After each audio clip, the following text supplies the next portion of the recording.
All right, thank you, Barb. All right, well, welcome everyone to the October 11th, 2021 meeting of the Operations Work Group. Before we dive into the agenda, I want to wish everybody a happy Farm to School month. October is the month when we celebrate the connections between schools and farms and the connections between local healthy food and our curriculum that we're teaching kids. So just want to put that out there because it's an exciting month. We shall move into the agenda now. We have no written comments, and we also have no members of the public who wish to make public comments. So we shall move ahead to the minutes. I move to approve the minutes from the Operations Work Group meeting dated April 2nd, 2021. Second. Thank you, Nikki. Nama, your advisory vote? Aye. All those in favor? Motion carries 6-0. Thank you. Maya, was that an aye vote for you? Yes. Okay, thanks. All right. Tonight's agenda is focused on a number of things that we are going to need to take action on at the end of the month on October 25th. The first is the budget, and our primary focus for our budget work at this point in the process is revenue. So that's where we're going to focus our discussion tonight. However, in the discussion about revenue, any part of the budget is up for discussion. So the second piece that we're going to talk about is a couple of policies. One on age at graduation, and we're revisiting the camera policy. So that will be our two main areas of conversation tonight, both extremely important and again up for action at the end of the month. And Dr. Jenkins, before we dive into the budget discussion, would you like to make any comments to frame this meeting tonight? Yes, most definitely. Thank you so much, Chris, for your leadership with this and meeting with the team as we wanted to set the context for how we move forward during this time of the year. Is always budget time. We get our enrollment numbers in, we get our evaluations back, and we have to start planning intentionally for the next year and the years to become based upon our revenue outlook. And so I think tonight from Mr. McPherson, you're going to hear exactly where we're standing now, recent information coming in from the state, also having conversations with the city. I've been in conversation with DPI along with our team in terms of what's going to be the real impact. And I think tonight, the board and the community will hear exactly in terms of where we are. And then as we continue to move through the budgetary process, as in years in the past, the community will have an opportunity to weigh in on how we go about meeting our priorities. And we really want to keep to our priorities, but we realize that we have right now some situations that we can get through, but it's going to take all of us being very intentional, working together in the district and in the community. So thank you. Thank you, Dr. Jenkins. Before I turn this over to Ross, I wanted to frame our budget discussion tonight with an imperfect metaphor. So when you're thinking about school revenue, particularly our recurring revenue, you can think about a three-legged stool, where one leg of that stool is our membership count or our enrollment. One leg of that stool is our equalized property value or the tax base in Madison. And the third leg of the stool is state shared costs. And it's an imperfect metaphor because our school funding formula is set up so that all of these pieces play together to put different amounts of burden on different parts of the formula. So in some districts, more money is coming from the state, and in some districts, more money comes from the equalized property value or the tax base. In districts like Madison that are high poverty and high property value, the school funding formula doesn't really take into account the needs of the membership. It just looks at the numbers. So you end up in reality with a stool that's kind of tippy. Like our funding formula puts a lot of responsibility on the taxpayers of our city. And that, I think, is going to be a driving theme of our discussion tonight. Now, I want you to imagine this stool, tippy though it might be, with a big vase of flowers on top of it. And these flowers are our non-renewable revenue. This is revenue that is one time and is going to be beautiful and make our stool look great for a year or two or three, but eventually will dry up.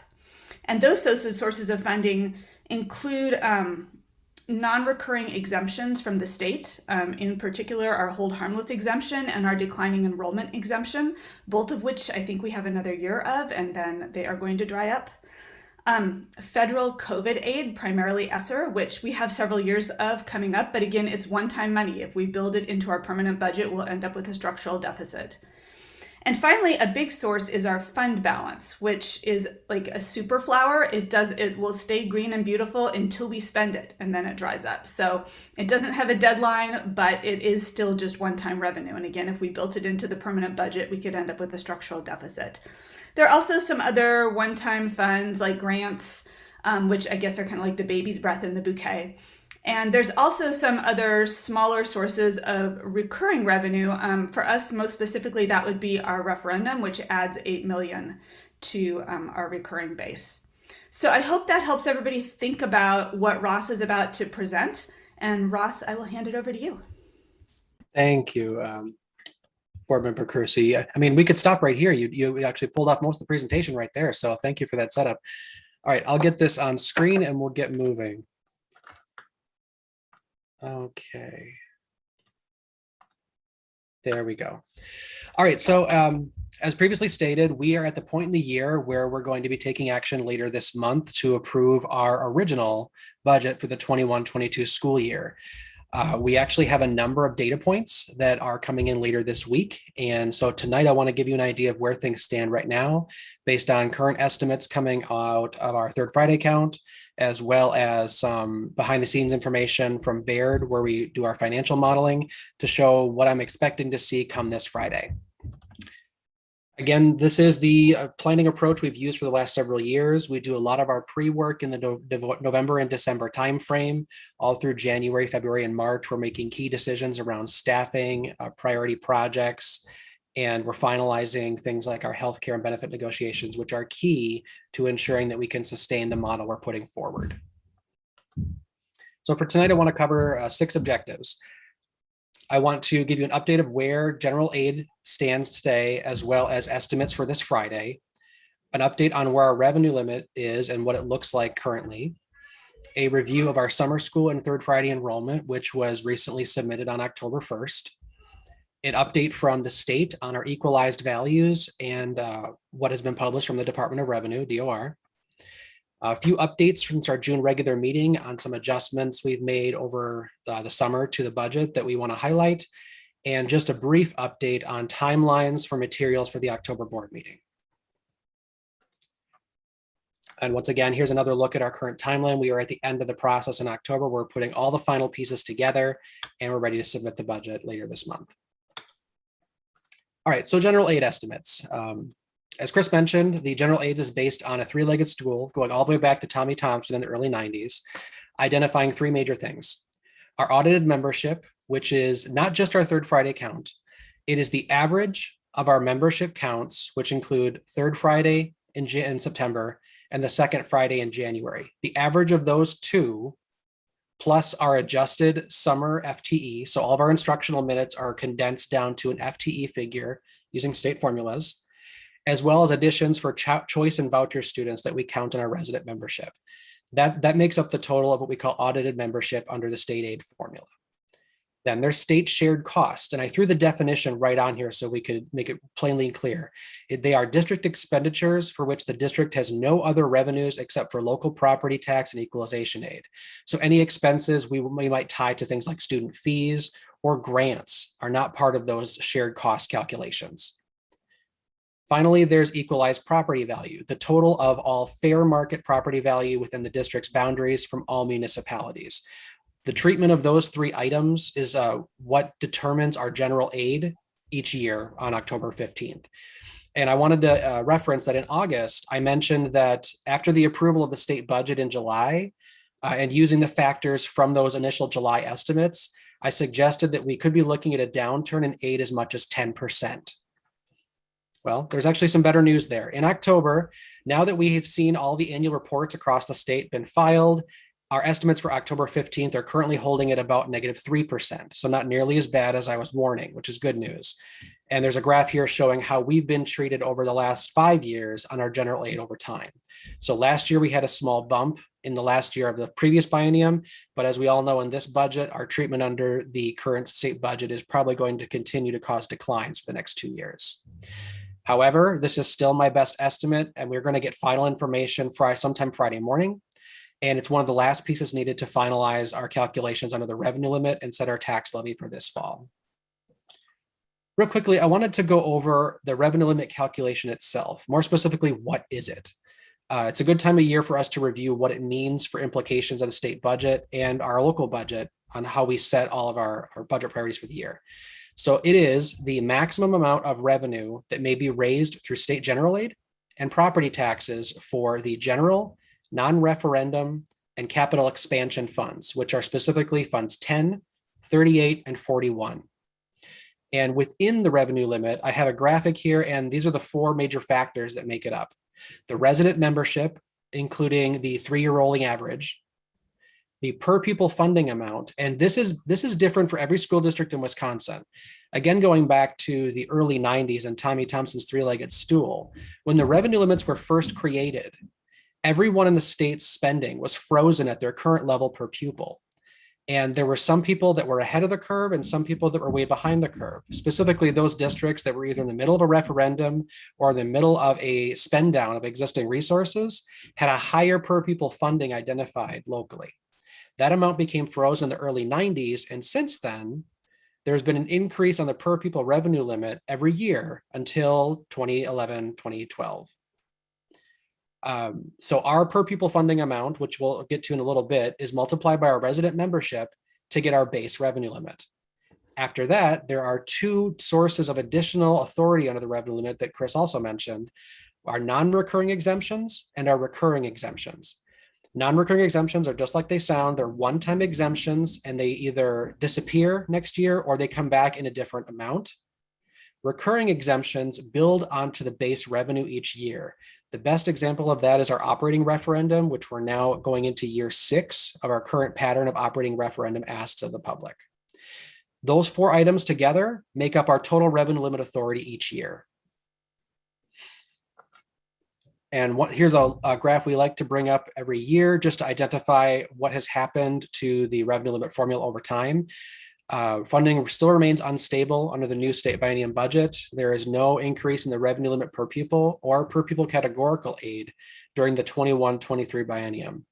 In fact, if I had extended this graph one more year, you'd see that line be perfectly flat for those 2 years. So since the early 90s, you can see that we've had about a $200 or more increase per year since the 2010-11 year. And then suddenly we had Act 10, where we got a negative $613. And since then, it's been a very rocky climb back out of that pattern for the last 10 years. Another thing I wanted to point out here is that our treatment under the revenue limit and our state aid allocations continue to show that most of our support is coming from local taxpayers. This is the first year we've gotten very close to going below that 10% mark, but currently about 89% of our district budget is supported by the local taxpayers, and we thank them for it. The balance is about 11% at this point, showing that the state is currently only funding about 11% of our shared cost in the aid formula. Next, let's talk quickly about enrollment. What I have on this graph here is kind of a way to show where our 1-year changes are going, which is the yellow line represented here, and the green line showing the impact on our 3-year rolling average that's used in the revenue limit each year. So you can see that we had 2 years in a row of pretty significant enrollment drop in the revenue limit, but that green line shows how the 3-year rolling average tends to insulate districts from rapid changes in enrollment in 1 year. Additionally, on here, I put some red dotted lines coming off the second to last dot of each line there, showing where we thought we were going to be in June and where we currently find ourselves after our October 1st submissions. One thing to note is these lines represent estimated final enrollment numbers. The pieces that are missing from this graph right now, I noted this at the bottom, we don't have the final 2X charter numbers We won't get those until after the 15th. That's another one of our late breaking pieces of information that come in at the last second. So this enrollment update is clearly a downward trend, but how does this affect our revenue limit? The trend in our 3-year average means that we have an increase in 2 exemptions we've been talking a lot about, our declining enrollment and hold harmless exemptions. Since these are treated as non-recurring exemptions, our base revenue limit is going to be smaller next year for our budget planning, and that's something we need to be watching out for. These exemptions, though, do tie directly to changes in the average and a lack of per pupil increase in the state budget. Since our enrollment loss was higher than expected, state formulas are generating higher exemptions in these areas than we had in June. At this point, the exemptions that are being generated, I'm not currently recommending we immediately levy for, as there's not currently a budget associated with those exemptions. I do want to point out that the exemptions shown here at the bottom of the page do not necessarily represent all new money. Declining enrollment exemptions specifically are created by separating them from the base remit calculation. So here's an analogy. If we calculate our revenue limit in a year where enrollment is flat, we would expect to get $100 in our revenue limit, right? But if we lose 20 students in that same year and we still found ourselves in a 0 per pupil increase, we might generate a base revenue limit of 80 and we get a declining enrollment exemption of 20. So we'd end up in the exact same place. The difference is our base for next year is going to be 80, not 100. Okay. All right, next, let's talk about some information we got last week that was relatively unexpected, let's say, is our change in equalized values. So Madison has a high property value compared to student population and shared cost, which is one of the reasons why we're treated as we are under the aid formula. And in June, we identified that our average housing price is going to be going up about 6.3% based on the May 2021 City of Assessors report. We use this report each year to estimate our equalized value changes each year because the City of Madison represents 89% of our entire valuation. So if they move, the entire system moves. So on October 1st, when we got our certifications, I noticed that there was a decrease in the City of Madison valuation for that municipality. And I put the entire list of our 10 municipalities in the lower part of the slide here to show you what happened in each area. Unfortunately, this means that this 1.1% drop in the City of Madison moved our entire valuation for the district down almost 0.5%. Why this is important is it's going to impact how we talk about our mill rate in a few minutes here, and we set our tax levy later this month. Before we do that, though, I do want to highlight some of the good work we did over the last couple of months on some of our equity investments and some changes since June. This slide should look a little bit familiar. This is a short list of all of our priorities condensed into what we've accomplished in the last year, including some of our late June adjustments we did to the budget. As you remember, in June, we added $200,000 for Bleed Shamelessly. We're compensating all staff at 3.23%, which is the max allowable by current law, according to CPI investments and our STEPS increments. Early literacy and beyond, letters, PD, and reading materials. We are doing a full day 4K introduction in 50% of our low-income schools. We're working heavily on revamping our curriculum, including virtual programming in the secondary and elementary after this fall's work. We implemented a push on summer semester, focusing on in-person and virtual academic acceleration for approximately 6,500 students. Daily world language instruction at 7th and 8th grade, protecting student services staff ratios, additional counselor investments at middle and high school alternative programs, mental health programs, bounce back and VHS implementation, a new 4 restorative justice coaches at our 4 comprehensive high schools, additional investments in early college STEM academy and support of cohort 4, and our land acknowledgement plan under Title IV. Additionally, in our budget updates from June, there's a couple things I wanted to indicate. Madison has now requalified for high poverty aid. For those of us who might remember, the district has not qualified for high poverty aid since the 14-15 school year. The way high poverty aid works is it's certified at the beginning of each biennium, And then if districts qualify, they receive that aid for those 2 years of the biennium and are reevaluated before the new biennium begins. So it's been 6 years, and it is given to districts who are over a 50% threshold of a free and reduced population. And for the last 6 years, we've been hovering at about the 49% range for the last 6 years.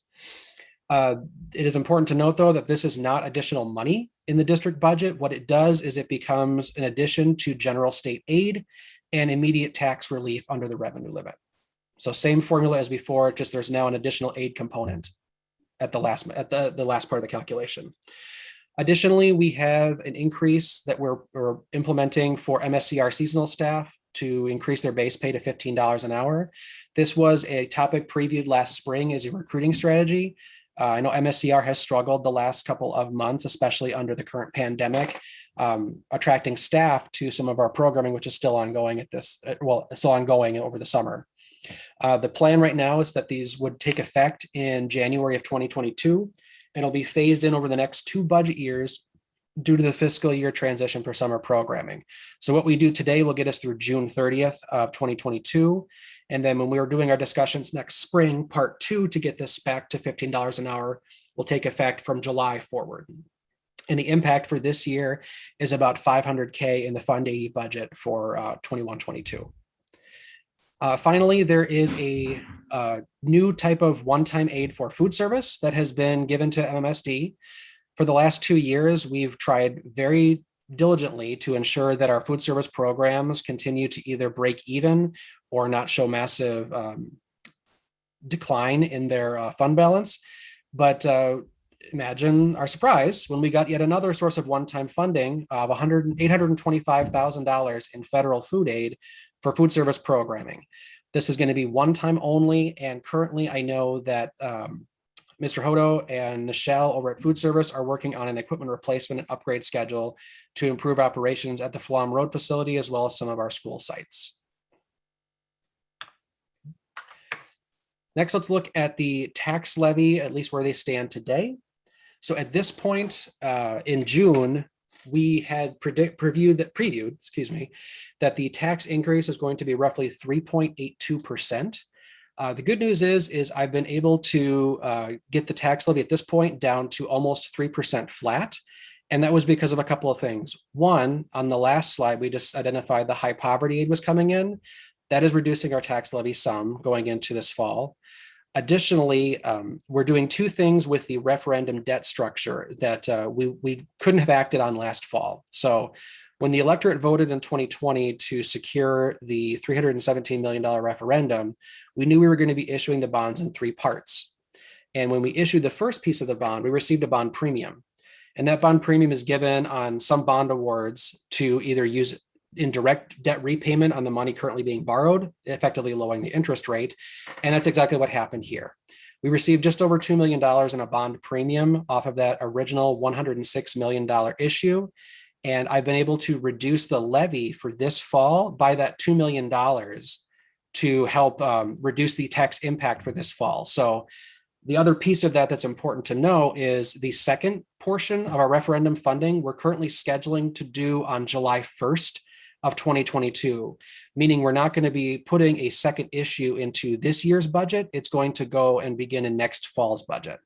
So that was another interest payment we no longer have to make in March in this year's budget. So those 3 items is what brought our tax impact down from a 3.82 to almost a 3%. Again, the caveat being I currently, these numbers may change after Friday if there's any movement in the state aid numbers. And then you can see at the bottom here, I have the equalized value change identified, the same as the other slides, about a negative 0.5% at this point. So the real important thing here that we want to talk about now is due to the decline in equalized values that the Department of Revenue has given us on October 1st, our tax rate has shifted quite significantly. We know that the city of Madison has identified that the average home value is going up 6.3%. But a lower overall equalized value certification means a higher mill rate. I've been investigating with the City of Madison, Department of Revenue, DPI, PMA, our financial advisors, and I know Dr. Jenkins has also been reaching out to other city officials to get some more information, but this pattern does not make sense to us. We've identified that the average home value going up this much should not translate to a reduction in overall equalized value. In some of my investigations and discussions with city officials, the reason for the downward adjustment is not clear. But there seems to be an adjustment to commercial property values identified in some DOR reporting that is a contributing factor. That being said, our current tax levy increase is projected at about 3.06%, down from June at 3.82. Our mill rate, however, is projected at 11.52, up from June, which was 10.87. Now, this doesn't mean that we went up from 10.87 to 11.52. If you look at the bottom of this page, you'll see that our mill rate last year was 11.13.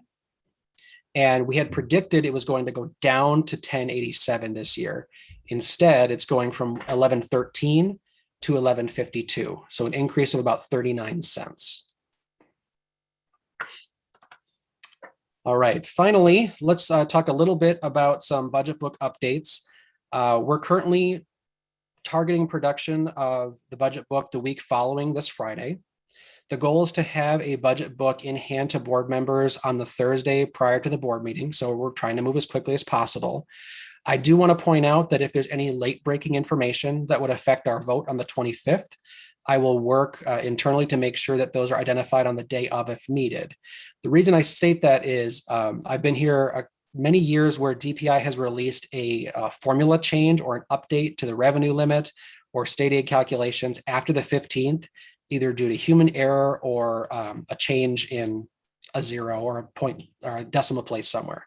It has happened before. I remember getting a revenue limit update on October 24th, which was not fun, but we will act fast. I hope to have everything in place by next Thursday, but I wanted to make sure you guys are aware of that. I also want to indicate that given our experiences in the past year under the pandemic, the way the budget book is structured is we're now going to be comparing year-end results to our budget for this year. And it's going to look very, very pronounced. We have a lot of one-time money going into the budget for this year, including $20 million for SR2 and some other aid packages one time that are going to cause our budgeted amount to jump significantly. I say this because I know last year we had some unspent money, which we are reinserting into the budget as assigned fund balance. So as an example, you'll see here on this page, I have the expenditure draft budget of this going from a finished point of 410 million to a budgeted amount of 480 million. This does not mean our budget is going up $70 million. All right. I also want to highlight quickly the current totals for our SR2 budget planning for this fall. These are updated tables that we had from our May and June presentations showing where we are currently allocating the $18.9 million of SR2. Our instructional supports are listed here, broken up into 4 categories for acceleration and recovery services, health and emotional supports, virtual access for all, and administration needs under the instructional supports. Some of these will be familiar to you. Our summer semester push, about $2 million on SR2 is listed here, as well as all of our data plans and hotspots that we're currently running through our tech services department. And some updates from our June presentation, such as the teacher mentor programming under administration was listed here, and we took action on that last June. There's also $3.2 million identified for operational supports, including $1.4 million for health services team needs, including nursing staff, contact tracing services, COVID testing, and specialized PPE. A number of limited term staff to increase the burden on certain departments across the district, including purchasing and warehouse for furniture orders, human resources for additional processing of staff, building services project management, and related supplies for PPE and custodial supplies and central stock office purchases, some reserves for athletic transportation, and technology hardware for anything that comes back broken or lost for this year. Finally, we have the last portion of the SR2 budget plan, which includes, at the moment, $3.5 million in federal resources for Big Ideas programming from our campaign last May, and $4 million for Reimagined Classrooms. We still anticipate spending approximately $5 million on the total of big ideas scopes between ESSERs 2 and 3 by the time we're done. As a reminder, we have not begun doing any budget planning with the board or the administration on ESSER 3. That's going to be a critical focus of our work for the coming months. All right, so that being said, if there are any questions, let's have a discussion. Thank you, Ross. Thank you so much for that great presentation. Barb, is it possible to take down the slides just so I can see That's me. everybody and we can see each other? Thank you. Nikki, I see your hand. Go ahead. Sorry, Nick, you're muted. You're muted. Thank you, Ross, for your work. I appreciate that. I know it's a lot of numbers. Couple questions. Sure. One, the steps and lanes is separate from the base wage increase, correct? That is So correct. Base wage was 1.66 this year, I think. 1.23. 1.23, excuse me. I got it completely off. And steps and lane is different than that, and we're still going to be able to fund those in this budget, correct? Correct. Just want to make sure. Secondly, on the one-time funding, I understand we can't use that for everything, but can we somehow create a fund for our teachers and our staff where if we can't meet COLA, that it can add and create some sort of cost of living, even if it's not the full amount? And it's something I truly don't know. And if it can't be answered, I understand that too. So if I understand your question, you're talking about some of the one-time funding we're already planning on using this year, or which portion? I'm sorry. And SR3, Not particular. I mean, we could use SR2 and SR3 funding to secure additional staff, but it's a very dangerous prospect as one-time funding. Because if we establish positions that we aren't able to sustain after this year, we're either going to be forced to repurpose other items in the budget or dispose of those positions at the end of that funding stream. got it. Thank you. That's where my other concern was. Okay. And that's all the questions I have. Thank you. All right. Thank you. Maya. Thanks, Ross, for your presentation. I had a quick question about the big ideas, and maybe this is something that Dr. Jenkins can also jump in on. First, I didn't see the full list of big idea awardees on there. I don't know if some have dropped or if some decided not to continue. But my question is, for those ones that are no longer part of the group that were awarded, where does that money flow back into? Does it stay in that fund of big idea monies, or does it get repurposed somewhere else to add in other ways? Good question. So you're correct. The list has changed somewhat since since June when we last looked at it. Any unused SR2 dollars on the big ideas funding would stay with that programming. I can put the slide up again real fast just so that we can be on the same page. On this list, some of the dollar amounts have changed here either because there was some clarification on the scopes of the big idea projects and the pilots we're doing for this session, but there are some projects that have stopped, for lack of a better word. I don't want to highlight those for a number of reasons, but you're correct. There are a handful of here that are no longer here, but those that are still here, the money that was dedicated to those projects has gone right back into the Big Ideas program expansion for this year. So when we do look at either expansion of these existing projects or future projects under Big Ideas, this money is still being held for future consideration. Okay, that makes sense. I know the ESSER funds are one-time funding and they're not necessarily reoccurring, so there won't be any implications for us holding those funds for expansion in the future. Not at this time. So Negative we have, implications. I'm sorry. We have the timeline for the SR2 funding is we get to spend those all the way through September of 2023. So any unused grant funds still stay as our award until we either commit or use all that funding onto our prior September 2023. Okay, great. Thank you Right. for answering that, Rob. Thanks, Maya. Are y'all done? Yep. Okay, Ollie. Yeah, I have two questions, Ross. Thank you so much for your presentation. My first question is, in terms of enrollment, declining enrollment is a trend that seems like it's going to continue. The lowest birth rate year since 1987 was 2019. Those kiddos enter kindergarten in 2024. So anticipating that far out, can you talk us through what we should look for in terms of enrollment and kind of that ongoing impact of declining birth rates? And then I have one more follow-up question. Sure. So you're correct. We have been in a declining enrollment mode for the last several years. Nothing like the last 2 years, of course. But going into what we know is likely to be a continued downward trend, we're going to continue to generate the exemptions that I'm currently highlighting for you all tonight as a concern, because our operating budget should respond in kind with the downward trend of our student body. And what that translates into is going to be a discussion we're going to have over the next several years. I know that the easy answers are to go back to staffing and adjust that quickly, but that's a discussion we need to have together before we make any hard decisions. Thank you so much for speaking to that, Ross. And I think really fleshing out for us in detail what we can anticipate in terms of declining enrollment over the course of the next 5 years, I think is really relevant to the decisions we make right now. The other question I want to ask is, in terms of our fund balance being particularly high, are there things that we can encourage in terms of our response to the pandemic?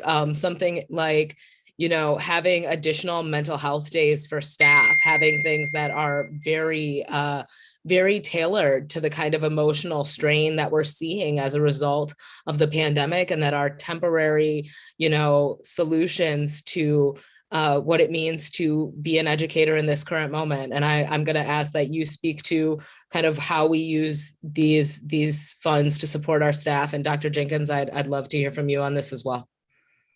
Okay, so I'll start that by saying that in June, we identified a number of one-time expenses in the budget book that we're still seeking in this fall's budget book. So you'll see those repeated. In addition, I'm working on a plan right now with PMA to do some additional debt defeasance that we currently have in our Fund 38 fund, our non-referendum debt service. And the reason that was a strategy we employed last year is any money we free up under Fund 38 increases our breathing room under the revenue limit. So right now we only have one major issue of debt left in Fund 38 that we can get rid of. And I believe I mentioned this last month as well. I can't recall.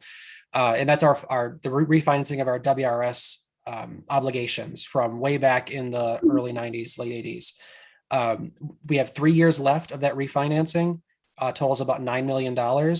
If we defease that entire plan this year, next year we'll get an additional $3 million under the revenue limit that we otherwise would be spending on debt payments. And that'll be breathing room for the next 3 years in our current revenue limit. But Dr. Jenkins, if you have a direct response to Ellie's comment about staff wellness, that'd be great. Yeah, I think definitely, as we have put on our board agenda, the wellness check, because we want to continuously be mindful of what's going on during these incredible times. And I really do thank you for bringing that up, Chair Muldrow. And as we look forward as creative ways to think about how we can relieve time, because staff having time together, staff not having additional initiatives, we're going to be very intentional about not adding more things as we go, not only just throughout this year, because I don't believe that this pandemic, and I don't think anyone have a crystal ball to say that it's going to be done this year or next year, but we're going to be really intentional about just the planning about how much time we're putting on staff. That's what I'm hearing over and over from staff. Just time, and even time to collaborate with them. So we're going to be creative as we've been thinking behind the scenes about what we could do to create more time for them to have with one another, and even time off. You mentioned like mental health. Time and day, we have to see how we roll that into the cadence of what we have in terms of a schedule. But it's not even just for the staff, but also some of our students.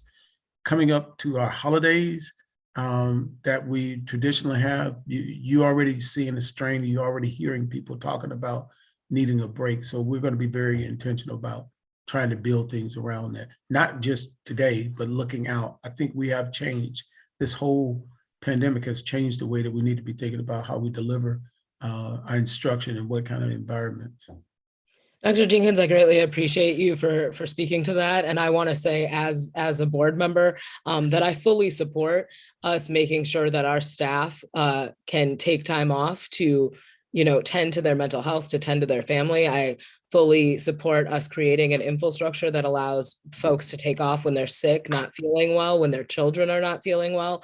I think really re-examining those aspects of this work in light of COVID is something we can do and something we can do well. So thank you for championing that work, and know that your board, or this board member at least, is behind you. I saw some hearts.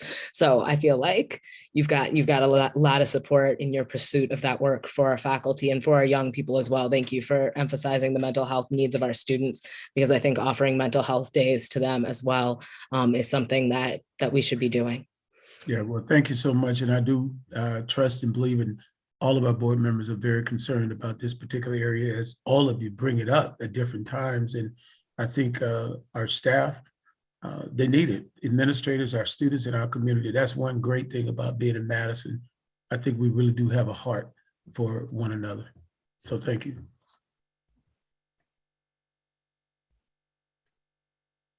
Amanda? Thank you so much, Board Member Carusi. And I wanted to thank you for the storytelling of our budget and our formula earlier in this meeting. I thought it was extremely helpful, and I think it's in alignment to what we are setting up our meetings to be, not just about us talking with each other and shorthanding conversation, but that we are inviting the community to also understand this comprehensive process and highlight the complexities of it. So thank you so much. And thank you, Ross, for jumping into this role and taking us and bringing us to where we are here.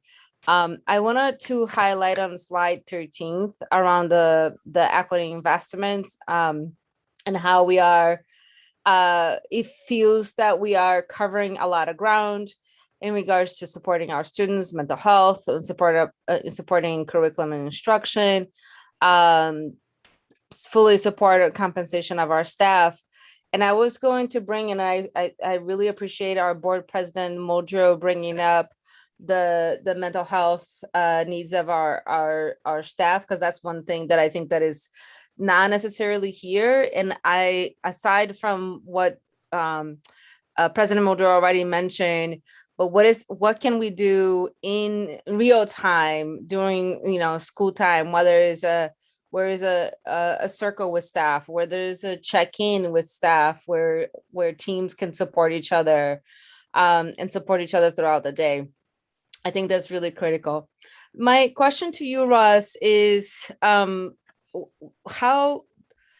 we know already that we have been given line item dollar amounts to some of the things that are listed on the slide 13th, where the equity investments, and some I haven't seen it yet, and I don't know if I missed it. So when are we expected to see what is each line, or are we speaking about a range, or this is the list for us to consider at some point?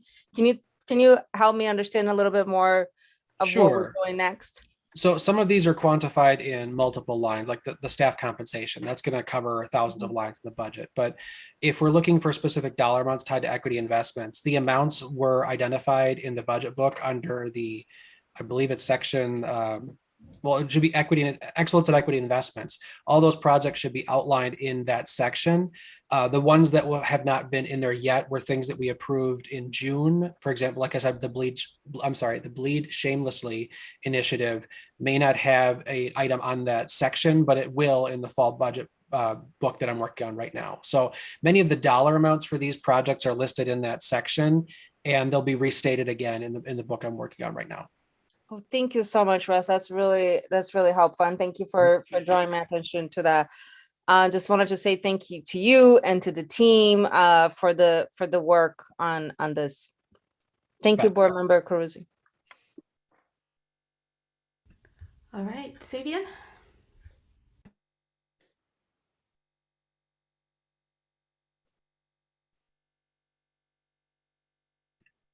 You are on mute. Muted. Yeah, I can't hear.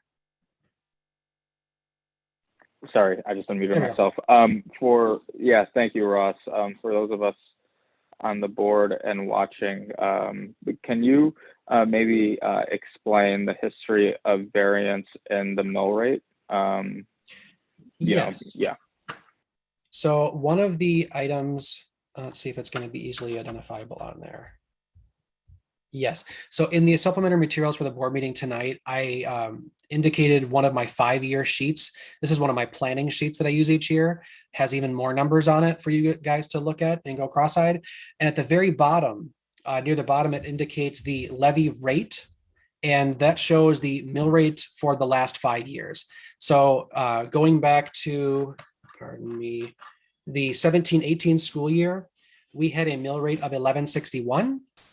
The year following was 1107, followed by an 1109. Ross, can you show that? Oh, Yeah. of course. I'm sorry. Yeah. I had it up here and I'm looking at it and you're not seeing it. So right here at the bottom of this 5-year sheet, it's in decimal form, but if you multiply this by 1,000, you'll get the rates I'm talking about. So 1161, 1107, 1110, 1113, and 1152. Otherwise, these should also be shown in the Baird model and from the June budget book, which again, you'll see in the budget book next week as well. That has a 3-year history of the mill rate over time. Okay. So, I guess thank you. This seems like a break from the trend of recent years. It certainly is. And the last couple of years, especially, we've seen pretty modest property value increases in our equalized value.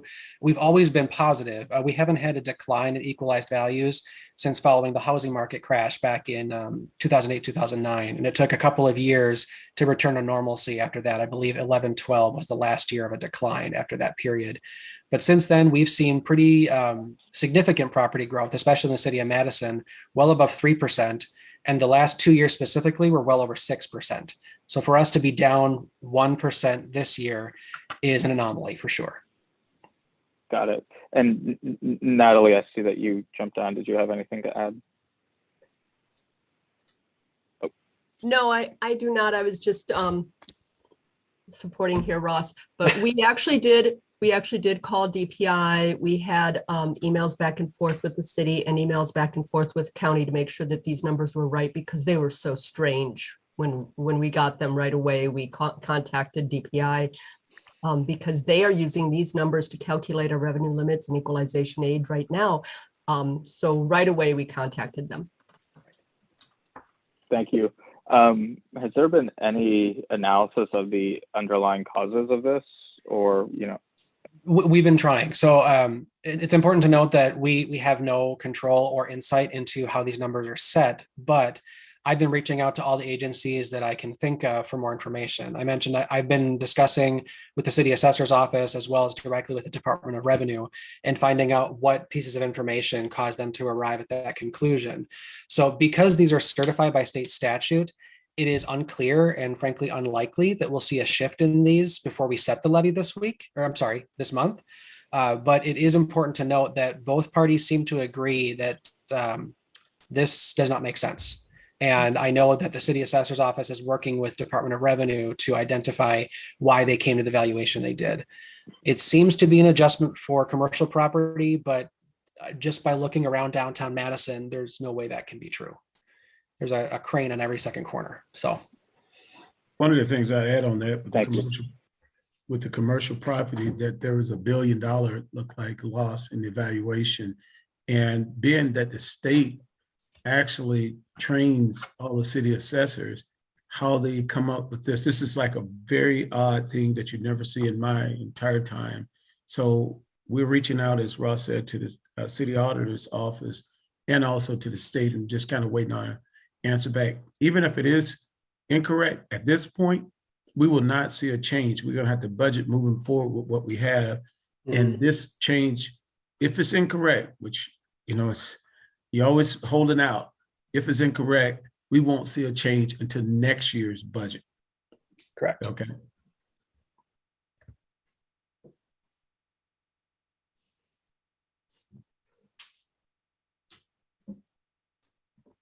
Vivian, did you have anything Thank you. else? Nope, that concludes my questions. Thanks. Chris? Yeah, thank you.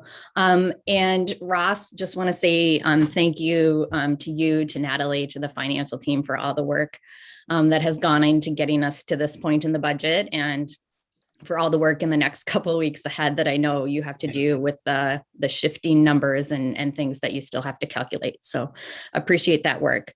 And thank you also to the taxpayers of Madison who continue to show and give strong support to our school district. As Chris explained in our funding formula, 90% of our funding comes from our local taxpayer, and that is greatly, greatly appreciated as we work to serve students from across the city.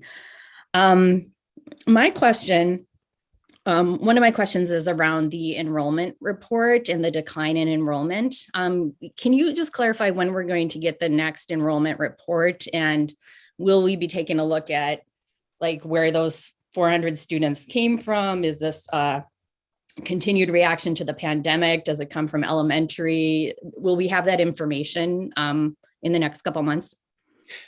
My understanding is that the enrollment reports, I know Beth Vade's team is currently working on that project right now. And I believe their timeline is November to have that information in front of the board for discussion and further analysis, as whatever the results are from that projection will determine how we plan for 22-23. Okay, thank you. And I had a couple questions. One of the things building off of Maya's question about the Big Ideas campaign and the adjustments that have been made. Going forward, can you clarify again the process by which we are going to decide what gets expanded, what might stop if it's not working, and how that process is going to work with the extra funding? You bet. So if you're referencing the budget transfer policy that I know we're discussing later this month, my plan is if we need to make substantive shifts in the SR2 plan for this year, that we'd want to preview the change in that schedule with the board all at once, so that we could have a meaningful discussion about what amounts need to change and why. As far as the results of the current pilot of the Big Ideas as they stand right now, the Rocket team is going to be doing an evaluation period. Someone keep me honest here. I believe December, January for further discussion. Whether or not those scopes are going to increase this year or next year is still something yet to be determined. Okay, thank you.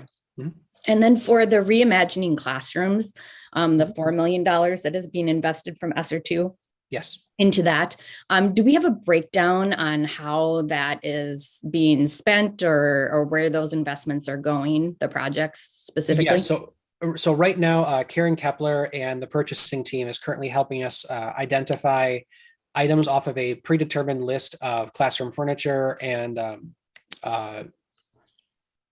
sorry, my mind just went blank, of investments under Reimagined Classrooms that principals would be able to submit a list for. And then we're going to collate those requests based on a estimated amount per building using their student count. And then we're going to put the order together all at once, which then we'll then bring back to the board to identify what we're doing. I put together some rough estimates about what each building has access to, but we're also taking into account building need. If someone had just purchased a bunch of furniture in the last couple of years and someone had not, we may use this opportunity to furnish more at certain sites based on a needs basis, more than just a dollar allocation basis. So the current deadline for the Reimagined Classrooms asks, I believe, is November 15th. And then we're going to be putting together an order using some of our prime vendors to get all of those done at once. Otherwise, we'd have a lot of furniture sitting over at Flom Road waiting to be delivered. Okay, so this is basically coming out of the schools and their requests for what they need. Correct. In collaboration with central office to identify that. Okay, great. Thank you. And then I would just like to echo Board President Muldrow's question about the extra mental health supports for staff, finding creative ways to use funding that we might be able to use in a one-time way. I guess I would like to add on to that if there's a way that we can creatively look at what other student supports we might need to support students, because as we see, coming back into school full time, for our students has been a challenge in a lot of different ways. And I think we have to really figure out and make sure that we are responding as quickly as we can to the needs of our students and our staff. Mhm. Agreed. So appreciate however we can continue to have that discussion. Okay. Thank you. Thanks, Chris. And I believe we are scheduled to take up enrollment at the November Operations Work Group meeting. Maya. Yeah, thank you. So I just want to reiterate what President Muldrow said, because I think that it's a very important task that I think as board members, it would be remiss for us not to reiterate and keep pushing on this. With the mental health days outside of sick leave and such. I just want to say, like, I'm thankful and blessed to be able to work for an organization as my full-time job that allows me to have mental health days. So if I need, a day that it's just too much going on, I can take that time and it's still paid, and it's not counted against me for sick leave or actual vacation time. And so I really think that it's super duper important that we find that way to make income shifts. So I know that Nikki brought up earlier about, adding some livable wages and such, but I also think that this is part of that whole idea to ensure that we are supporting our teachers the best that we can and our staff the best that we can, but also to understanding that these last couple of years has been really, really hard. And we do have funding that we can allocate towards this, and then look at creatively finding ways to have it more sustainable and continue building on it. I think that it will definitely help making sure that we encourage folks to take the time off, and that we encourage folks to rest and actually take care of themselves, knowing that we can't pour from an empty cup into anyone else's cup. And I do think that that's should be part of our strategy if we're talking about equity and such, especially with our children, and making sure that they have what they need. The adults around them also need to make sure that they have what they need. So I duly encourage and reiterate what President Muldrow said. And those are my comments. Thank you. Maya, Nikki? Yes. I actually found a program it's called Steeping Wellness, has a grant. It's run by Pam Klein by WEAC that provides self-care for teachers for a year, which is a free service, and that we might want to look into as a district for our teachers. It provides both mental health and self-help care. Also, we have to convince people that this won't be used against them, because oftentimes people who take mental health days are worried, what are people going to think? I know that even personally, are they going to worry that my performance isn't the same as others? I think that stigma still needs to be addressed. I don't think that stigma has completely been addressed. So besides offering financial assistance, which I've already stated, and this program, which I also stated, I think we need to also give everyone some grace of, yes, we realize this is a hard time, because teachers are, what I'm seeing are teachers who are burning out because they don't know how they're going to do it all. So they're afraid to take time off. And I don't want that fear either. I don't just want the days. I want people to feel comfortable using them. That's all. Thank you, Nikki. Dr. Jenkins? I really appreciate this conversation. I also have to I just feel every time when we're talking about this, continue to remind everyone that it's everybody. We have students coming back. We have situations happening now in the high schools across the country. I'm talking to my colleagues, just readjusting back to being around a lot of people. That's some anxiety for a lot of individuals. And so our students are struggling with that in some spaces, not all, but some. And I'm asking that we give them grace. And some of our parents who did not have, and I don't want to call it a luxury, but they were frontline people, never were able to take off in the middle of this pandemic, and oftentimes more of our parents of color, what they face, and even dealing with the health pandemic, and then dealing with the social justice, the racial piece of it. It's real. And I ask that all of us be very mindful of how we're just interacting with one another and thinking about and seeing one another and just taking care of one another at all times. And our teachers are going through it, the administrators. Today I was in a conversation, and sometimes we don't lift them. The building level administrators are having to pivot and just deal with so many things, as our parents. So I guess I'm saying, remember human decency in our decision making. And we still, with our frontline people who came back to work last year, when everyone else could pretty much, work virtually, they still just try to get to that level of parity where they feel a sense of value as everyone else. They didn't have a choice whether or not they could come to work. We actually, and I take full responsibility, directed them regardless, hey, you have to come back to work, and that's on me, and I live with that. But I just think as we're moving forward, let's think about all of our people. Thanks, Dr. Jenkins. Before I make my comments, Nama, did you have anything you wanted to add about the budget? Yeah, I don't have any questions. I think a lot of mine have already been answered, but I'd love to echo some of the things that have been said from the board members.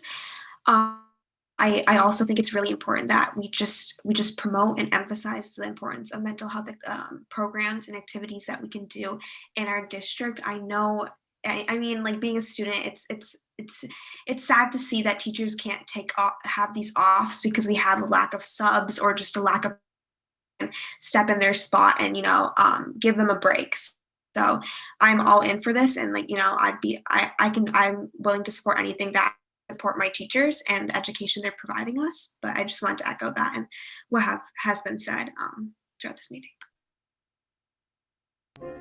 Thank you, Nama. I really appreciate your comments, and thanks so much for chiming in. So many of my questions were answered by all of my board members. Really great comments and questions. So thank you all for this really excellent discussion. I have a question about staffing, basically salary savings from the staffing situation that we and many districts are facing this year, which is that we've had unfilled positions.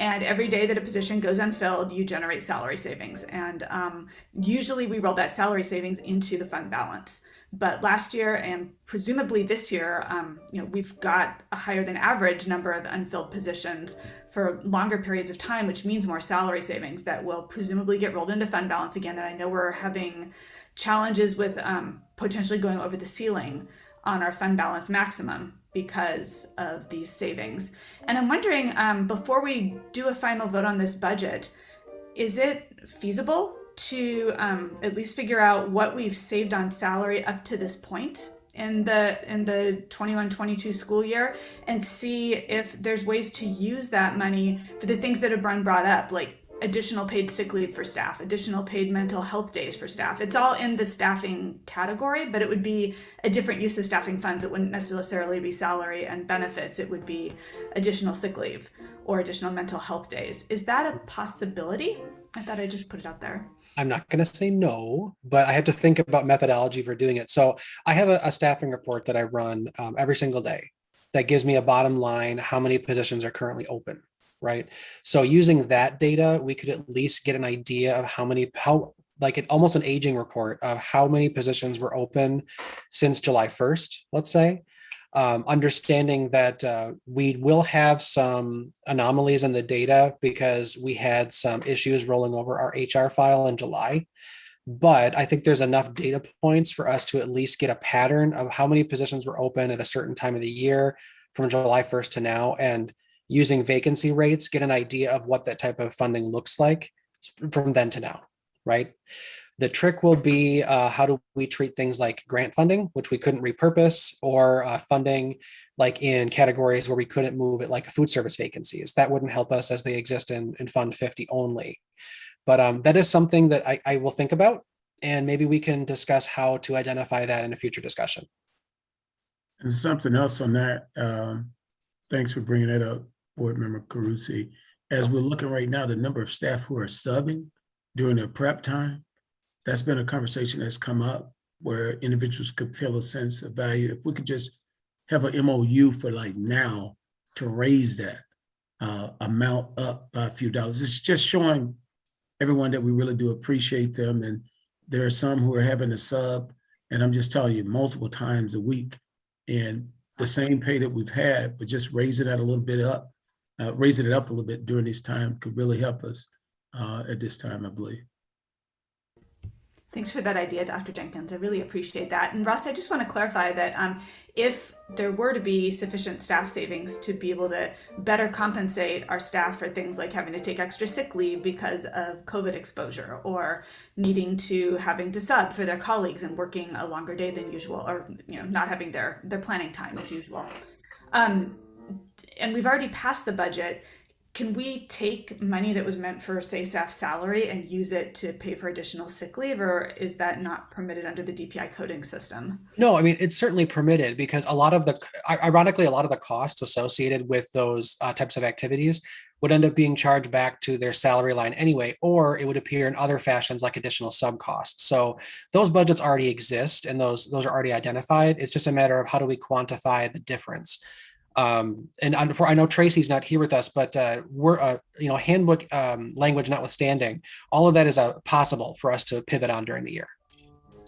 That's fantastic news. I love the conversation that we've had, and I also want to make sure that we have dollars we can put behind these statements of what we believe in terms of recognizing the humanity of our staff and the incredible amount of work and the burden that is on them this year, just to try to ensure that instruction and climate and mental health for our students are, their needs are met, their health needs are met. So let's do what we can to take salary savings and try to reinvest it back in people this year. As much as I like to grow our fund balance, I think growing our human resources balance in MMSD is more important at this point in time. Mm-hmm. I also have another question about the unassigned fund balance that we currently have in fund balance. And I know we don't have a dollar amount on that yet. And I very much appreciate that using $9 million of that for debt defeasance will help us next year to deal with the potential cliff of state revenue that we're going to face. Yes. I'm also wondering, like, at this point we have an additional $2.6 million in one-time non-recurring exemptions for hold harmless and for enrollment that we are still planning to use. And I know we have $2.6 million we're not planning to use. Is that correct? And so yeah. I have a really odd question, and you can tell me this is just wacky and it won't work. But for that $2.6 million that we are planning to use, those are one-time expenses. That's not money we're going to get back next year. And we're paying the taxpayers are paying for it. Would it make sense to use unassigned fund balance to cover those one-time expenses instead of the non-recurring exemptions to take a little bit more pressure off taxpayers, or would that hurt us in the coming fiscal year in terms of our revenue authority?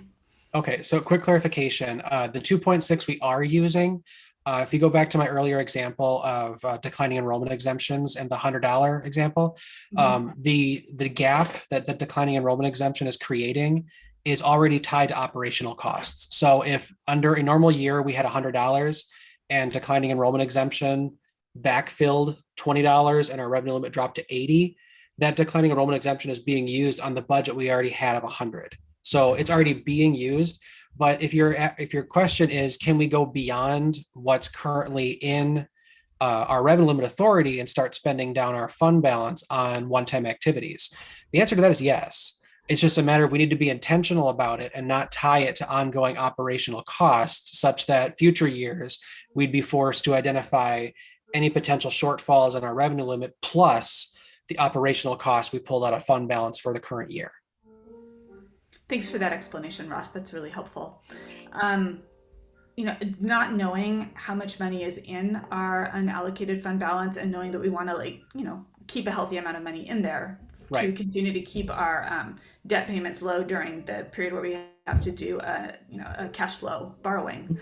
I'm not sure how much extra is in there, but another thought I had about one-time money, wherever it's coming from, even if it's SR3 later in the year, is that many of our schools are just, they're struggling to meet the needs of children in different ways at different schools. And in addition to the Reimagining Classrooms, I'm wondering if there's any way or anywhere we could find some money to allow schools to do some innovation in terms of mental health and social emotional support for children. For instance, if a school had a really innovative idea about how to do soft landings for kids when they got to school, or if a school had a really innovative idea about how to make lunch, a time when relationships got built better, we would have a little bit of money to be able to funnel into that school to take care of that need. Or if a school just said, I need another LTE because I don't have enough health staff, that we could actually get them that LTE to just get them through the next 3 months. Do we have a source of funds where we could provide schools with that additional padding to just try to make the blow of going back to school in COVID a little bit softer? Well, the good news there is we already anticipated some of these needs. And back in June, we gave all school buildings a share of $950,000 for one-time spending for reopening needs or one-time costs. Many of the things you just mentioned are already being utilized with that money, such as additional coverages or LTEs. Additionally, a lot of the SR2 dollars that we just talked about, many of those are being used to deploy additional nursing staff to sites that either they didn't have the FTE to sustain a more full-time person, or were able to provide additional hours. I know we had a couple situations come up at, I believe, Badger Rock and Capitol to make sure that they had adequate coverage beyond what they had in their staffing workbooks from last spring. So to more directly answer your question, could we go further? Yes, we could. I'd like to be intentional about it and keep that dialogue going, because if we need to do it mid-year, it's the type of adjustment we can make in the budget midstream to keep those costs of mind so we can move forward quickly. That's great. I'm glad that we have the flexibility to just make sure that we're responding to what schools need. That's great to hear.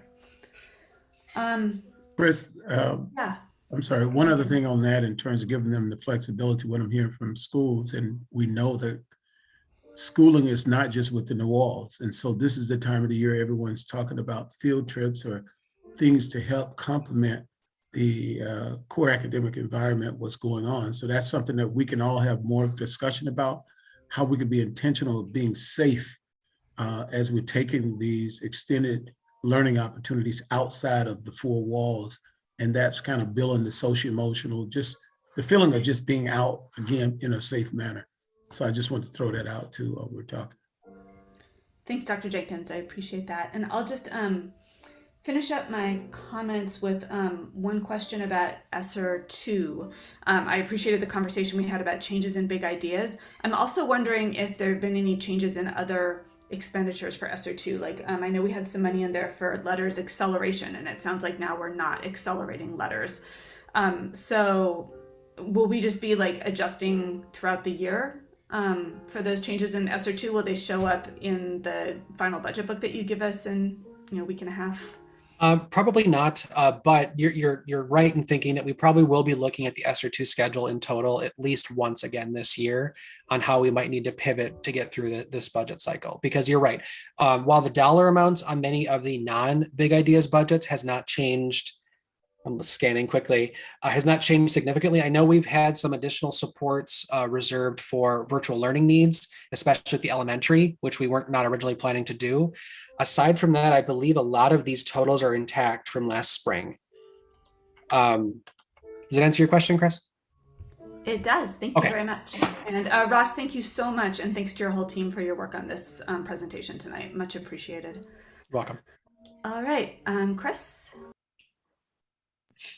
Yeah, thank you. And my question is sort of going back to one of Chris's initial questions, and that was around the money created by staff vacancies that then gets rolled into the fund balance. I was just thinking about it, we want to make sure that we're fully staffed, right? I mean, that's our goal, because being fully staffed is going to relieve the pressure on the rest of the staff across the district, whether you're talking about, our teaching number of teachers or number of staff in any areas, right? So we're not actually just getting rid of positions because they're vacant or not filled. I just want to clarify that. Right. Correct. Yeah, the intention would not be to eliminate the authority of those positions going forward. That would be a much different discussion. But if we're talking about mid-year identification of positions that have not been filled, they do generate dollar savings every day they're not in place. Chris is absolutely right about that. So it's just a way for us to phrase how we might use those dollars in the current year while still maintaining that position for the future. That sounds great. Thank you. Just wanted to clarify that. Appreciate that. Thanks, Chris. Ollie? I think, again, leaning into the area of ESSER funding, we are anticipating that children as young as 5 will soon have access to vaccination. Do we have kind of a plan in place? And I guess I would rely on the team that's been working with our medical experts to answer this question to help facilitate the vaccination of our students, our youngest learners.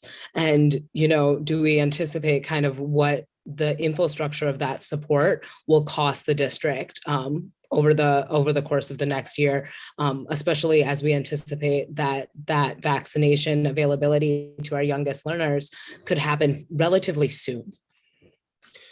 Right. So I can't comment on that specifically. I'd need to involve team members that aren't with us this evening about what those potential clinics or shot clinics would look like. I would need to know what Dane County Health's involvement would be on either vaccination sites, as we all had access to Alliant Energy Center back in March. So we would need to expand that discussion with a larger team to move that idea forward. Thanks, Ross, for that. Would it be possible to engage the larger team around that question and either get us information in a weekly update or bring that back to the regular board meeting when we're voting on the budget? Right. Let me go ahead and respond to that for you, Chair Mulder.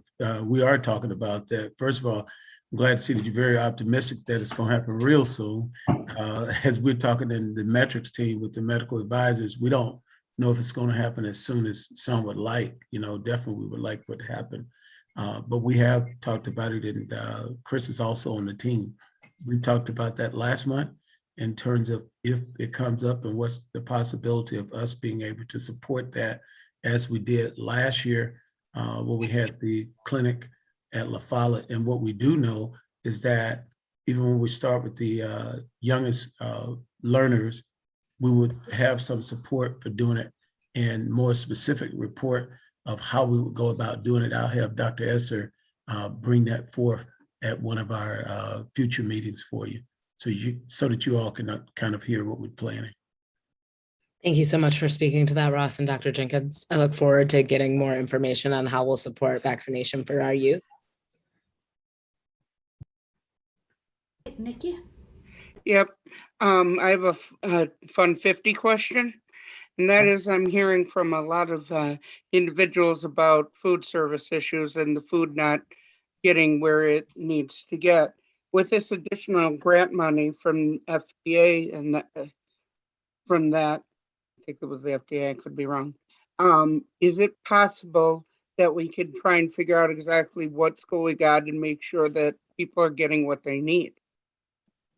Let me, Russ, let me have Mr. Hodo speak to that, because we've been talking about that, and he's also been keeping up with the emails as well. So Mr. Hodo, if you could just speak to that real quick. Yeah. Thank you, Dr. Jenkins. And good evening, board members. Nikki, to your question specifically, we are on top of it. We actually had the opportunity to get out to Wright Middle School today, talk to the principal. Unfortunately, we're not hearing this across the broadband of all schools. We think that this is an isolated issue. We did inform the board of some shortages, in regards to food, but not to the degree where we don't have food. We have enough quantities in-house. The problem we're running into is sufficient enough quantities relative to our 6-week menu. And so we're pivoting on a weekly basis in regards towards specific items. We do have backup items on site for all students. And what we did was address to our Principal Stovall, should there be any student across the district who is in need of a second meal, that is just a simple request. Let the food service team know, and we'll provide that meal to that student. But under no circumstances should a student leave hungry. Now, we are seeing where we do have a lot of subs who may not know the necessary meal components that's required for a meal. So for example, meals are delivered to a room, kids are allowed to get what they choose or like. Let's just say they choose the hamburger, but they don't choose the fruit, they don't choose the vegetable, they don't choose the salad. We are working with our principals and our teachers to make sure that every component that relates to a meal is served, and that kids who want sufficient amounts of options, that they actually can get that through the food service operator itself. But we'll provide a more formal report to you. I do have a written response that we're going to provide to board member, I think it was Gomez Schmidt, who submitted a question in regards to this. I think you might be on mute, Nikki. I appreciate that, because yeah, I had asked a question and then Chris asked a question. I figure great minds think alike if we got two people ask. Absolutely, absolutely. Thank you. And board member Gomez Schmidt, we submitted the response to Dr. McGregor about our findings at Wright Middle School, and we'll keep you abreast. And if anybody else hears of this, please inform us directly so we can get our hands around it. Thank you. Thank you. I would also like to state here, we had a question from a student, Amelia Carvarubias, also sent me a question about the lunches. And that's when Ms. Nichelle Smith got involved in it. The student actually wrote an email to us about it. Yeah, Dr. Jenkins, we are aware of her email. She had a very specific email around scratch cooking, food that's similar to what she would eat at home. And I think that we are strongly encouraged that is the trend that we want to go. On next month presentation, you'll see where our approach will be in trying to navigate the district to that. But during the midst of a pandemic, we're taking it slow. Our first objective is to make sure that all kids eat. And as our supply chains rev up, our quantities, the options, and the items that we need to provide scratch cooking increases, we'll be able to have a more robust meal choice.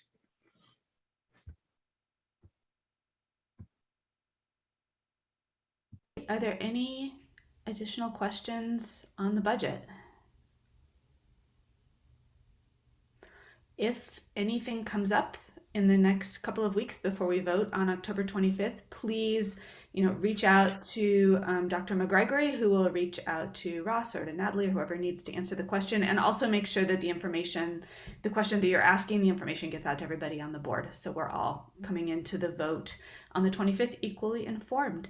I really want to thank everybody for their excellent questions and for this good discussion. I think despite the last minute challenges around revenue, we've got a solid plan, and I want to thank Ross and his team for working incredibly hard and continuing to work incredibly hard to make sure that we've got a solid budget in place in time for our vote.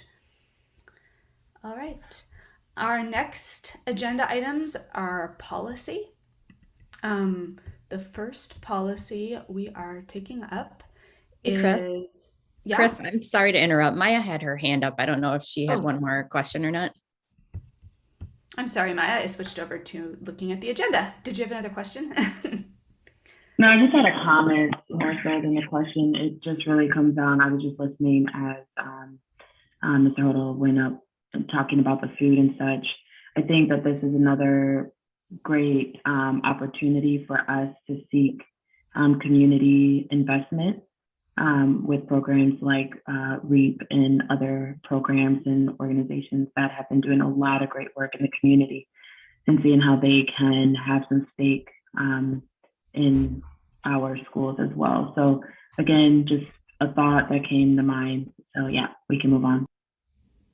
Thanks, Maya. And to that effect, I know the District Wellness Committee has been reconvened, and that is one area or one committee where we will be working on the wellness policy this year, because I think we're required by USDA to redo it and resubmit it. So thank you. That's a very relevant comment.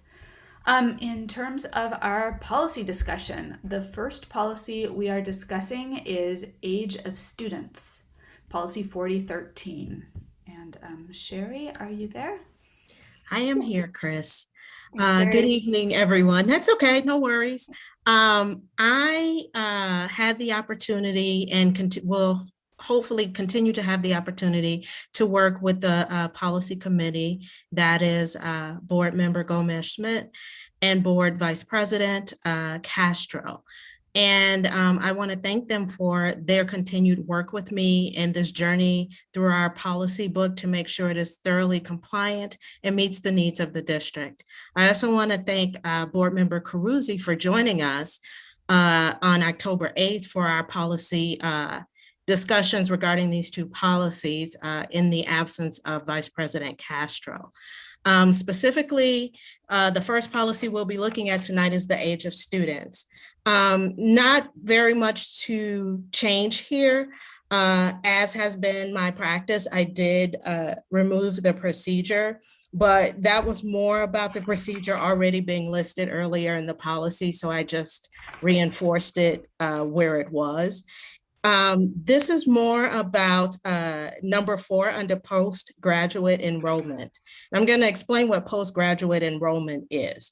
It's for students over the age of 20 or students who graduate in mid-year.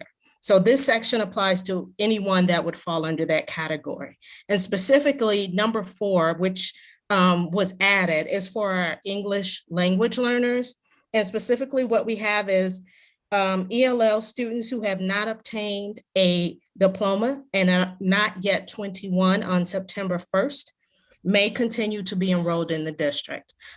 This language is in alignment with non-regulatory guidance issued by the Department of Education with regard to Title III, which is the amended Every Student Succeeds Act from 2015.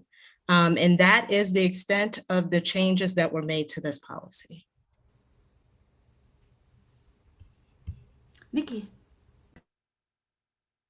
This will not affect students with disabilities who will have the right to be there till age 21, correct? No, it's actually, Nikki, this brings it in ELL learners in alignment with IDEA special education students. So this is just making sure that we recognize that both groups have needs that may not be met in the traditional school calendar.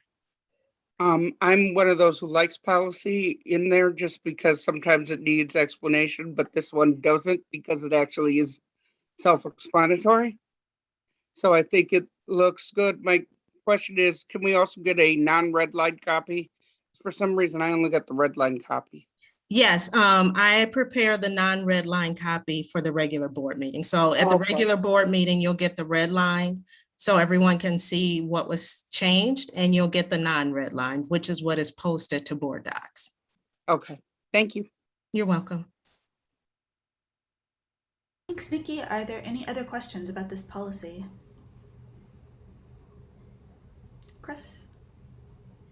Yeah, I just wanted to thank Sherry for her work on this and just point out the reference section that Sherry is starting to add to the policies that we revise that list the statutes under which changes are being made or which the policy refers to and includes the Title III ESSA that is guiding the work here and the changes here. So I think that's going to be really helpful going forward for being able to reference not only the statutes, but other policies also that end up getting referenced within a particular policy.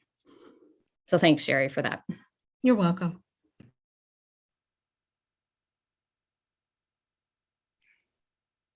Seeing no hands, I think this one's in good shape, Sherry, and let's move on to cameras. Okay, so this one is the second look for the board, and it is hoped that this one will go to a vote with the age of students policy at the end of the month.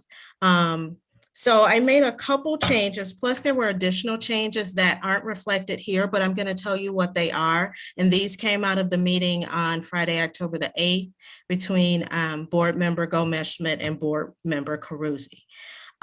So the first sentence of the policy was changed to read, the Madison Metropolitan School District employs a multifaceted approach to provide a safe and secure environment for all students, staff, and visitors. And then within that same paragraph, at the end of the paragraph, it says this policy specifically forbids the placement of hidden security cameras. I believe that is in the copy that you received, but I did want to point it out as I did receive a number of emails from board members when I asked for specific direction on items that you would have liked to have seen in the policy. Another addition is that while I listed technical services as holding a copy of who will have access to the policies at all times, I am also going to add the business services department because they are the ones that actually place the cameras. And to a certain extent, they are the ones who, if necessary, distribute the video. So they would need to know specifically who is authorized to receive videos. What else? There was a sentence about monitoring in classrooms. So that was removed. However, I did change it to say that the superintendent under his authority would convene a committee at least annually to review the placement plan for our security cameras within the district. And again, this is not a reference to hidden cameras, but it is our district-wide plan. As some of you may know, we're on 2 separate camera systems. And I know that building services is working very diligently to try to bring us under one cohesive system so that it is easier to manage. And we're working through that, but at least this way, the superintendent will know where we are as we progress with the implementation of that policy, that plan. And I believe, and then the only other thing is, as board member Gomez-Schmidt indicated at the end of each policy, I will be including a reference section. I did not include it on this one, but I can give you the references and it'll be included on the actual final that you'll receive at the regular board meeting. It's Wisconsin Statute Section 175.22, Board Policy 3720, Board Policy 3721, Board Policy 4620, and Board Policy 8012. And that will be spelled out again in the final that you receive for the board meeting. Thank you, Sherry.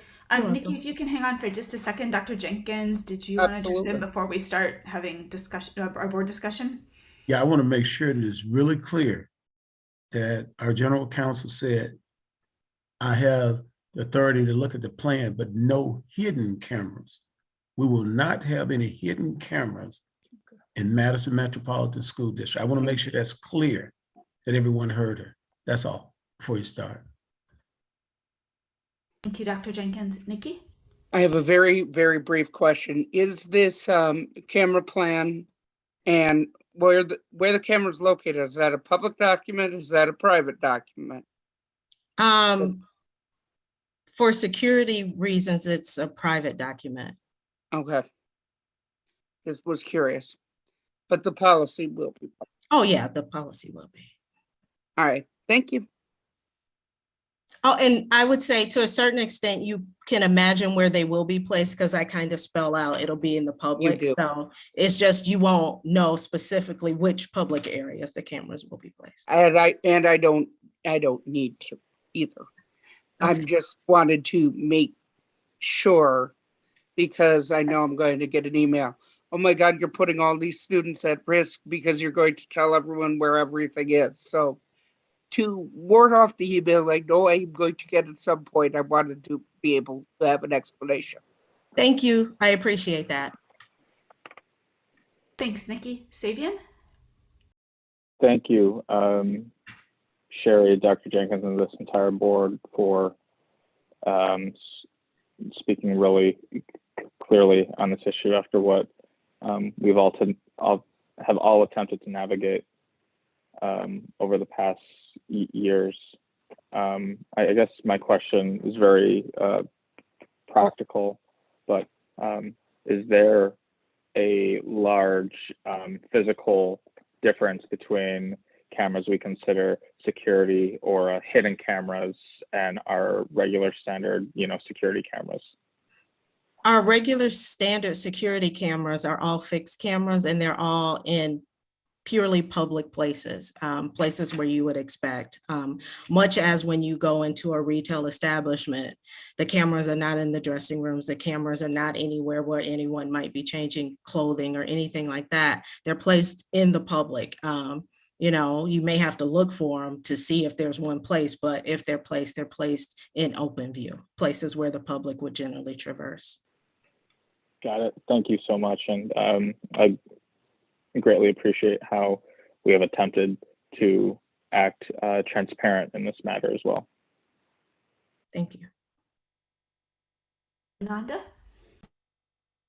Thank you so much, Board Member Carusi. Thank you so much, Board Member Castro and Gomez-Schmidt, for your work. Thank you so much, Legal Counsel Tara Webb, for listening to our plea and working with our colleagues to make this. And I really hope that we continue this collaborative approach, because we can see, I can see how much of the tone of the board and my colleagues on this policy. I have a one technical question. There are times in this document that it refers to security cameras, and then other that surveillance cameras, and I just did a quick Google search, and I think there is some distinctions between two of them. What do we have, security or surveillance? It should be security, and I do see where I read over surveillance in there. So all of those will be removed once you vote on the policy. Okay, thank you so much. I think that the only other place where I'm gonna bring this up again, although the first sentence, it looks, the tone is much better than the original one, is still saying that the use of security cameras provides a safe and secure environment for our students. I will speak personally, and I'm gonna also evoke Jacqueline Boges's work around surveillance cameras and security cameras and body cameras, that cameras have not inspired safety for, in particular, our marginalized community, our undocumented immigrants communities, our communities of color.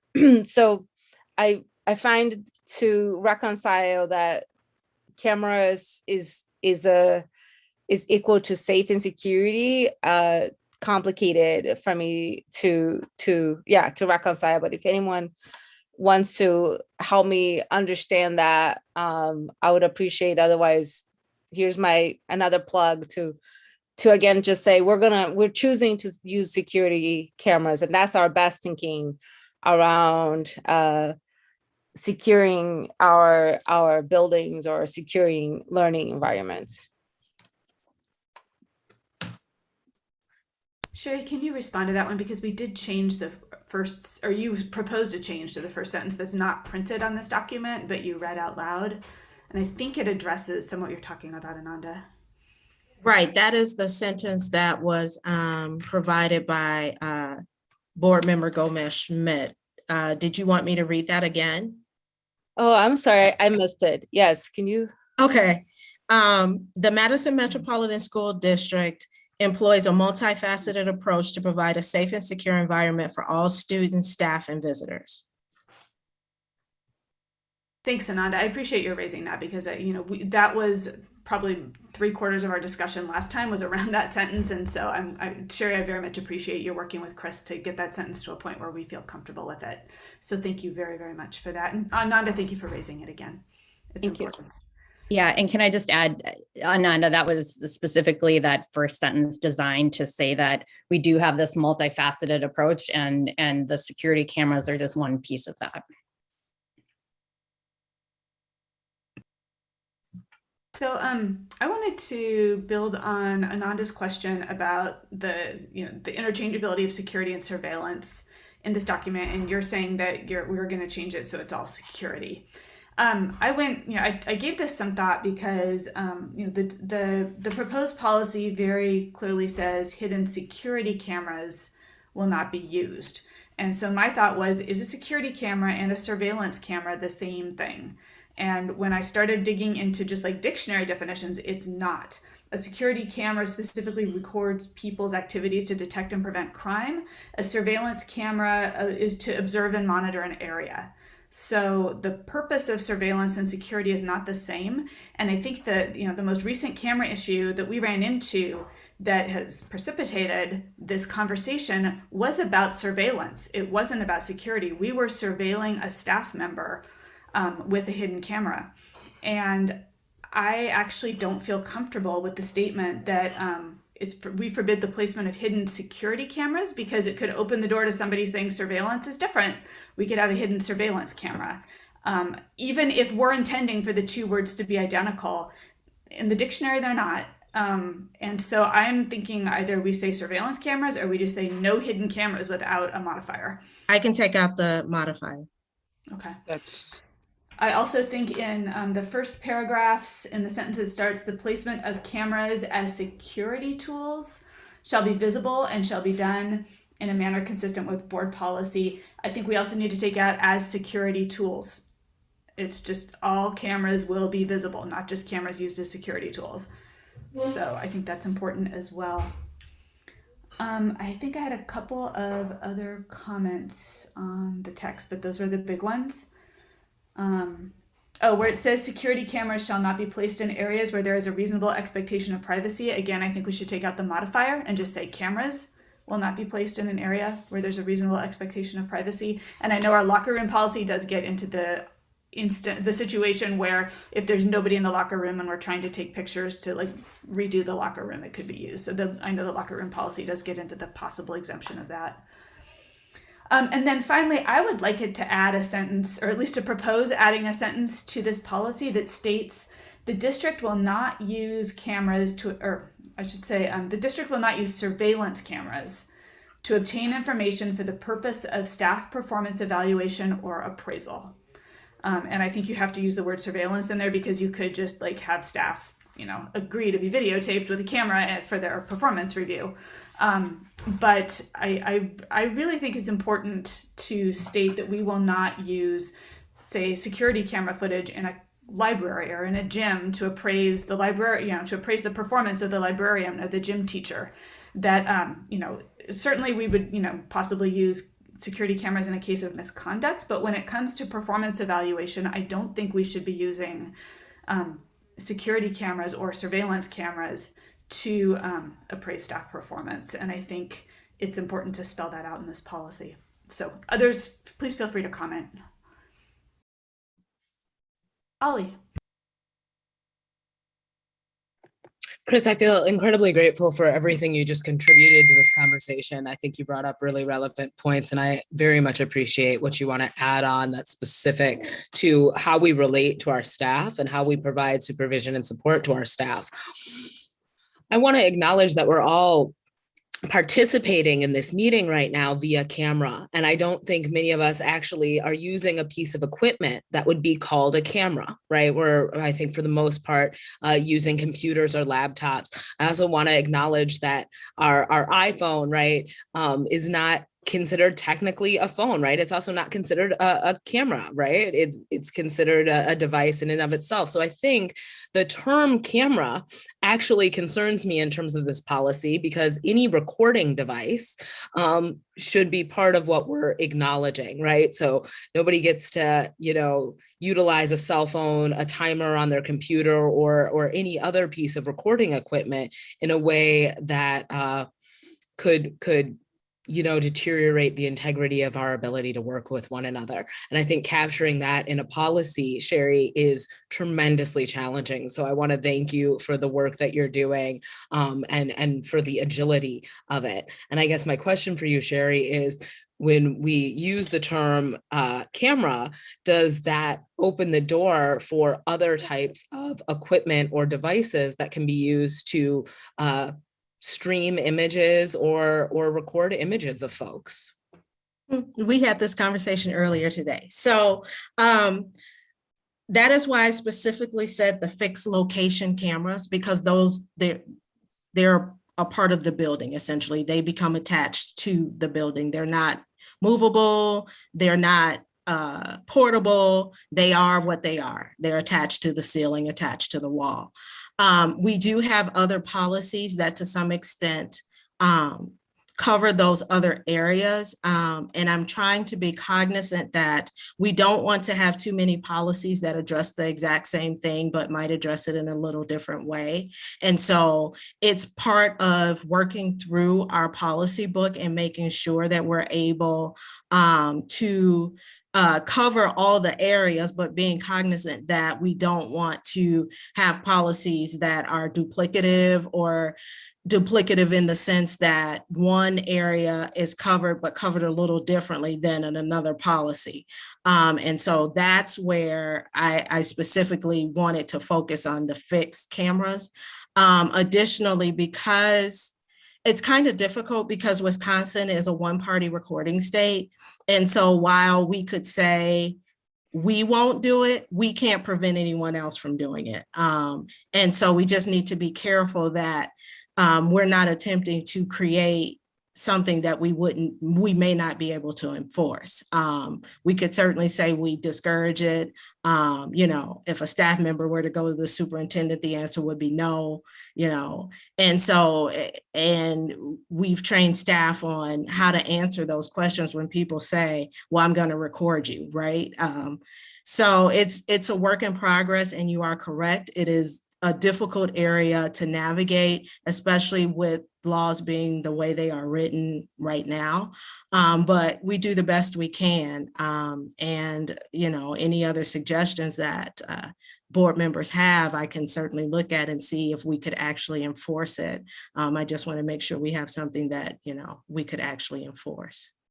I greatly appreciate that explanation, Sherry. I do think it would be helpful if we have policy that already exists that is complementary to this policy with respect to other devices, that you highlight that policy for the board. I just think in order to have a coherent conversation around this policy, we have to be aware that it is not the only policy we have that acknowledges the relationship we have with technology. Okay, I can do that.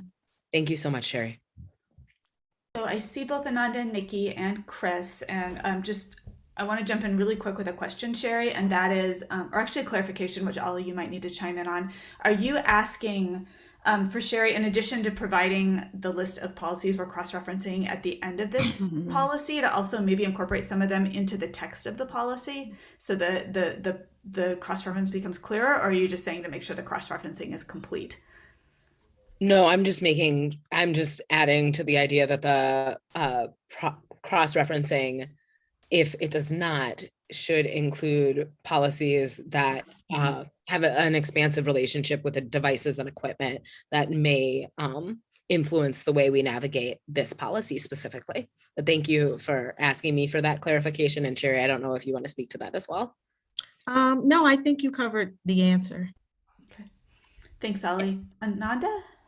Can I chime in on that one really quick too, just to clarify something? I just want to reference what one of the policies that Sherry did add in there, and that's policies 3720 and 3721, which are staff policies, procedures, and rules for using information technology. And so the first one is the staff one, the second one is the student one. And I think those also need to be updated and reviewed to reflect, and Sherry. They're a little dated. They're a little outdated, more than a little outdated. So those are going to be added to the list of ones that need to be updated and that are cross-referenced in this policy too. Thanks, Chris. Ananda? I just wanted to sincerely commend this entire board and Sherry for working really hard. Like, I'm just so proud of what's happening with this policy in ways that I haven't experienced in them before in policy drafting. I really appreciate, in particular, the sensitivity of what we were talking about and how it has impacted our community and our students and our families. I wanted to just bring something up, and I don't think it's any policy revision or added language to policy, but I do wanted to bring up, because we started talking about what the videos were going to be intended to be used for, or not to be intended to use for by President Muldrow when she was, I guess, board member Caruzzi was mentioning, like, to not be used for identify whether staff is in the building or reprimand of staff or surveillance of staff in any way. And so I'm trying to like also think about like, so what, you know, what is the intention of the cameras? When are they okay to be used? When they're not okay to be used? And I'm just like in this conversation because cameras, my neighbor has a camera, it makes me feel very uncomfortable. So I'm just kind of curious about what in practice, how much are we saying that we're using this footage for? Is it for students? Is it for fights? Is it for truancy? Is it for, you know, what exactly are the intention of our cameras are? And maybe Sherry, this might not be a question for you, maybe it's for Dr. Jenkins and then the security folks, which I don't know if they're here. No, I could answer that. And just a part of, I think, what the policy and how it's written in terms of, it's a multifaceted approach in terms of, as we're trying to create environments of helping people. I agree with you partially there, Ananda, when you say that they haven't necessarily stopped all of what we talk about in terms of the violence, but there is a sense of security. And I think there are no silver bullets for what may make one individual feel safe of another, but it's a multifaceted approach. And I think what our council and the board members have written here speaks to that. It's a multifaceted approach, and that's what we want to do. It is not intended, and that's why I said earlier that we should not have any, and for whichever language we want to use, hidden cameras. I don't support that in any kind of way, and I think that we don't support that in any kind of way, and I think our public need to know that. But what we want to be able to do is to provide a multifaceted approach, playing with the, or respecting the psychology of how individuals may experience spaces. And that's about the most simple way that I think I could say it. Yeah, I'm also, thank you so much, Dr. Jenkins, to speak to this. And I'm trying to conceptualize the practical application of this policy, and what are we saying also with this policy, right? Like, aside from no hidden cameras, is there any other opportunity to speak to the usability of the cameras? And every recollection that I had, every memory that I had from both working in the high schools or even when situations happen with my own daughter, the cameras and the footage did not bring restoration, right? And so my opportunity, I guess, with my comments is that, is there a practice of, you know, when there's a fight or when someone is hurt, that the first inclination is not like, let's just look at the video and see what happened and make out of an interpretation of what happened. Instead, that we are actually instilling restorative practices and restorative justice in those conversations and saying, like, you know, what happened and who was hurt and what needs to happen in order to address this. And I think that there's an opportunity with this, not just the change of the practice, but the sentiment that's coming from this board to say, you know, cameras are there and they may help, you know, in certain situations. And honestly, I'm just going to be really honest, like, I can't think of any situation where a camera can really help.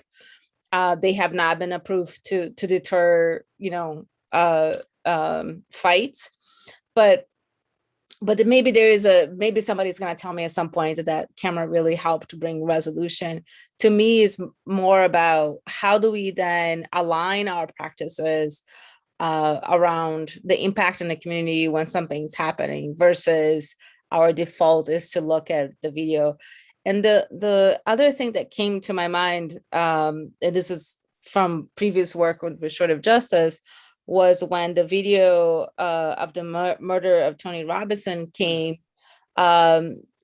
people were watching the videos and making different interpretations. So even in that moment, it was really clear to me that a video is even though there's a visual representation, it is too subjective to the interpretation of the individuals watching. So for me, I'm just kind of like trying to call to the question about what can a practice and application, and how the sentiment of this board in this policy can shift some of the practices in our buildings and the ways in which we are utilizing the cameras.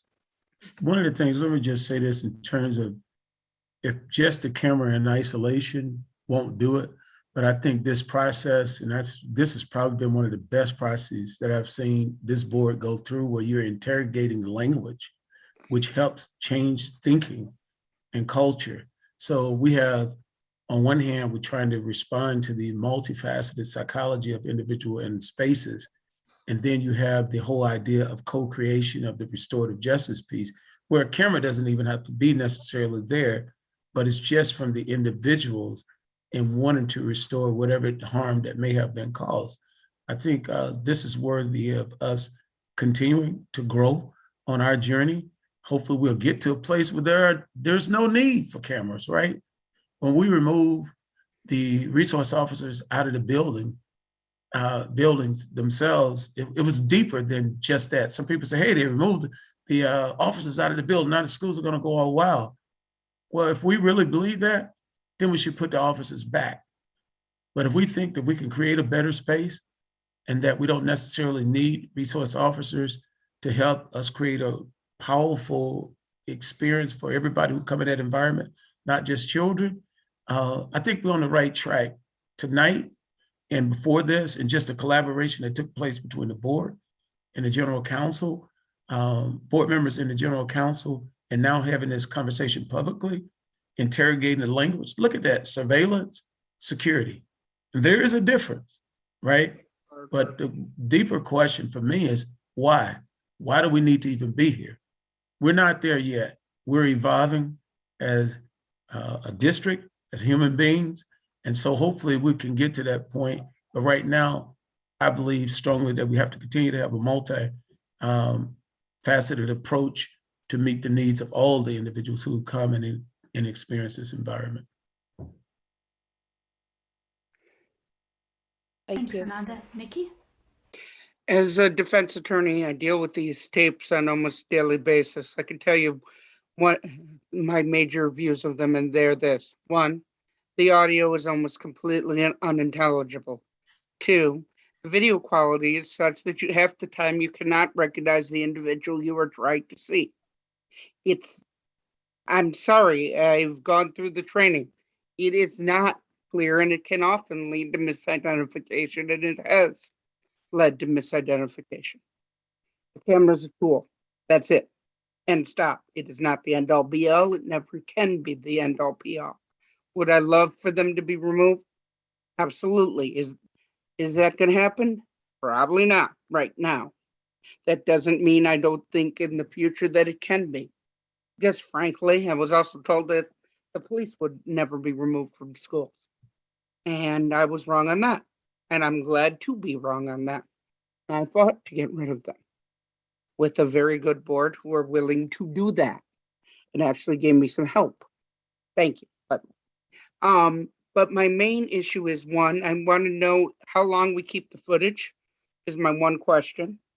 And my other comment is just to stress what Chris Carusi said, that it's not going to be used in a performance review, because again, it's not always accurate.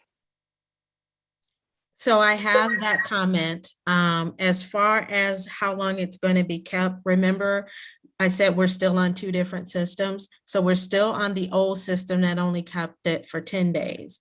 But there's also the newer system that keeps it for 14 and starts overriding at 14 once it's moved to archive status. So Right now, it's a combination of both. It's between 10 and 14 days is where we are right now today.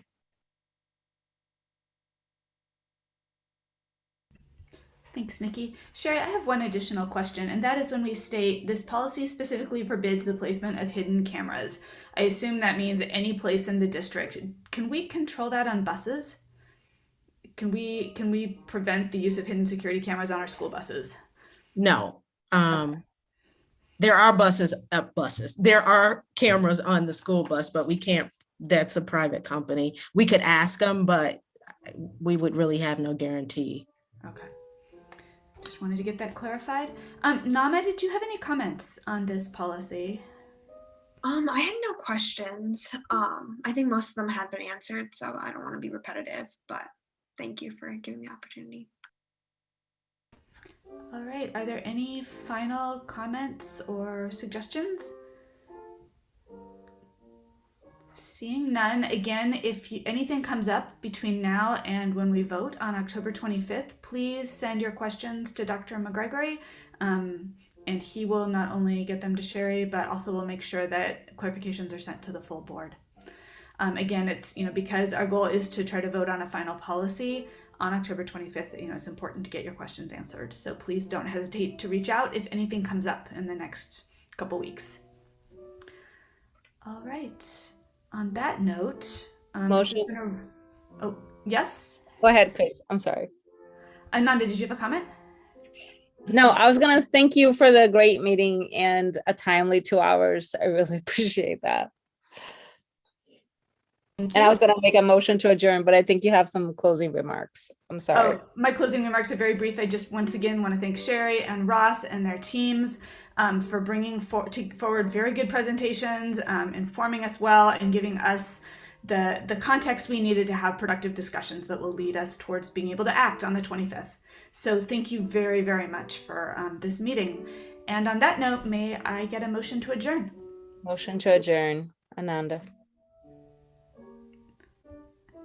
Looks like Nikki is seconding it. Was that a second, Nikki?